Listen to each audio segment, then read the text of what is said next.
மனிதர்கள் பாராமுகமாக இருக்கின்ற ஒரு விஷயம் பெருமானார் அவர்கள் சொன்னார்கள், இன்னமல் கபரு ரௌலத்தும் மின் ரியாதில் ஜன்னah அவ் ஹுஃபரத்தும் மின் ஹுஃப்ரின் நாரி.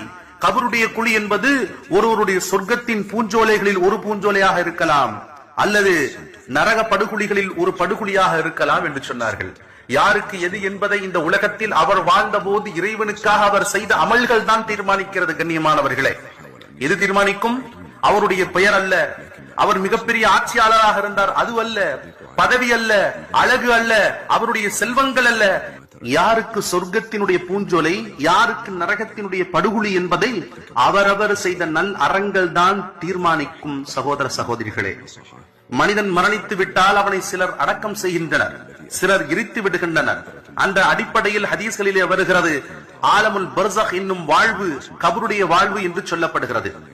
கபரில் அடக்கம் செய்யப்பட்டாலும் சரி, எரித்து சாம்பலாக்கப்பட்டாலும் சரி, கடலில் அல்லது காட்டில் மரணித்து மீன்களுக்கு விலங்குகளுக்கு உணவாக மாறினாலும் சரி, அந்த மனிதனுடைய உடல் மனிதனுக்கு பர்ஸகுடைய வாழ்க்கை என்று மிகப்பெரிய வாழ்வு உண்டு. அதை யாராலும் மறுக்க முடியாது. அந்த கபரில் அவன் இவ்வுலகில் சம்பாதித்ததை, இன்பத்தையோ துன்பத்தையோ அடைவது உறுதி. எனவே கபரில் அடக்கம் செய்யப்பட்டவர்களின் கபருடைய வாழ்க்கை நிலை என்ன என்ற கேள்விக்கு இடமே இல்லை என்பதை புரிந்து கொள்ள வேண்டும்.